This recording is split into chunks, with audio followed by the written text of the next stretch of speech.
This podcast is powered by the pros at Paschal Air Plumbing and Electric. Arkansas owned, Arkansas operated. GoPaschal.com. What do you want to talk about first? Kickers, punters? Kickers, I'm sure everybody's wanting to know about a field goal kicker. So, that's been a really good competition with Vito Cavaruso and Matthew Shipley. They've had their ups and downs. They've had some perfect days and they've had some days. But I think part of it for particularly Shipley being new here is just particularly when you get in the stadium, you get on this north end zone, the wind's a little bit different where these tunnels open up. And he's kind of struggling with that a little bit, but I've been pleased with both of them. They both have done well. So on the return, Isaiah's a returner at both spots. Who all might be in the competition with Isaiah? Yeah, Jalen Braxton's certainly in the competition. He's been. I think Jalen's a very good returner, kick returner and punt returner. And Jordan Anthony, the transfer from A&M. We worked him at punt return. I think kickoff return is going to be more of a strength for him. He's has tremendous speed, and those are kind of our three. And Dylan Haas is a kid that's also a punt returner for us as well. So those are kind of the four we're trying to work around. How did it come to pass, I guess, with Shipley? Like, how did you identify him and bring him in? Yeah, when you have a guy, Cam, I kind of in the thought process that he'd be back. Didn't happen that way. You always had to have a plan. So you start looking in the portal and just see what's available. So you start going through tape, watching tape, and he's a kid that caught my eye. He has a twin brother that kicks at Texas State. I like that there's two people in the family that are kicking in college football. So that I come across his name through the portal, started watching his tape, got to talking to him on telephone, and just think he's a very real person. He's not a high and a low guy, just very even keel, and I like that about his personality. And had a really good career at the University of Hawaii. I felt like it's a tough place. There's a lot of wind on the island and a lot of traveling back and forth. And but that's kind of how I come across him. You do like family kickers, I guess, because Fletcher's got a brother punting too. How do you think he's progressed? What can he get better at? And it looks like Devin Bell maybe has a little more leg than he had last year. Yeah, Devin's obviously done very well with his punting. Him and Max are having a good battle. And Sam Dubwig, who's here from Arkansas, has done very well for a freshman. Been very pleased with him. In the kickoff world, Vito had kicked here previously. He's done well. Devin Bell's really improved in his kickoff game, which I'm really pleased with. He's hitting a lot of 4-2, 4-3 hangs. And those kind of the two guys there. Shipley's also working that area, but I think he's more of a field goal kicker.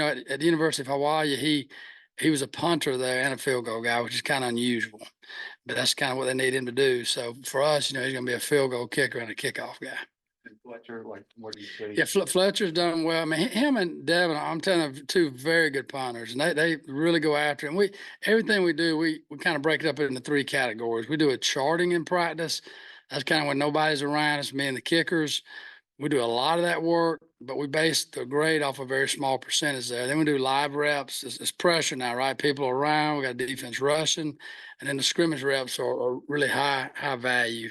So you kind of go through those three categories, and at the end of spring, we'll sit down and talk about each and see who wins that battle for the spring. But I think we have really three pretty good punters. I'm pretty pleased with, like I said, with Sam Dubwig as well. And Max started out a little bit slow, but the last two prizes he's punted really well. You mentioned you thought Cam would be back, and it's not often you see a kicker leave after his true junior year like he has. Just when did you know that you might be needing to look for a kicker? Well, Cam came to my office, after the season and said, "Hey, I think I want to go be a pro." And he said, "Coach, I just want to be a pro." Now, my end, I felt like, if Cam came back for his senior year, he'd have a chance to break all the records by game 4. And now he'll leave with 1, which I think the percent is the most, most accurate field goal kicker. But at the same time, I always want the players to be happy with what they're doing and where they're going. And the thing about Cam, when we brought him in, Cam was such a confident kid. And Cam's a really young kid. He may be 20 or he may still be 19 right now. So he got here, he's about 16 years old. He's young. But he's always just a very confident kid. And I think that's kind of the way his parents raised him. And I think he came here and had success as a freshman. Like I think he'll have an NFL because he's just a confident kid.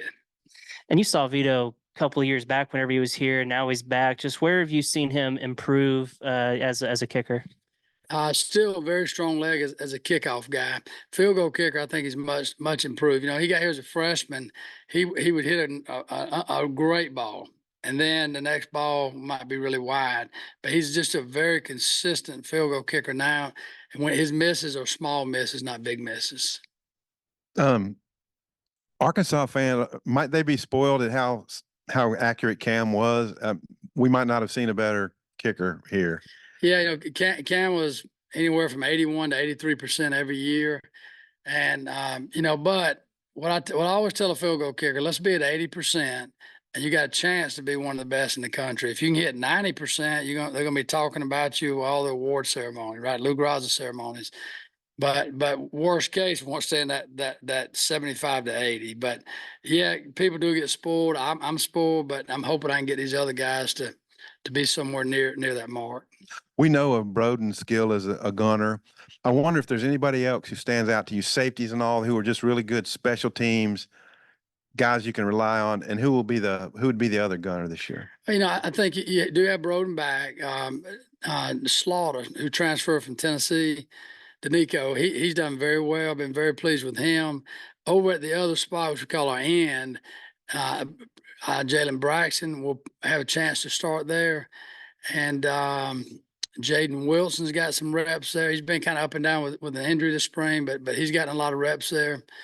And trying to think who else here. Those are kind of the main four. But I mean, we're repping a lot of young guys, and like Selman Bridges has really come along. He's a little bit of a thin kid. I think as he gets in the weight room more, it's going to help him a lot as he works down the field. But I do think we have more depth there than we had a year ago. Was Broden, was that one of the better seasons for a gunner that you've been around? I mean, I was at Georgia, I had some good gunners, and at Auburn we had Sammy Coates and Jones. But you know what Broden did well was he brings great speed. He made a big play early in the year, but and a lot of guys don't know this, but on the flip side of that, he played what we call an anti-gunner. He would hold up the gunners, L1, R1 in our scheme. And man, I tell you, we went back and graded every clip, and he finished the year at 93%, which means he beat the other gunner 93% of the time in every game. So that was really a good thing, and I hope to see him continue to build on that. And I think that's going to help his career in the NFL. You know, he texted me after the season. He said, "Coach, man, I just appreciate you pushing me on teams. It's really opened my eyes and made me a better player."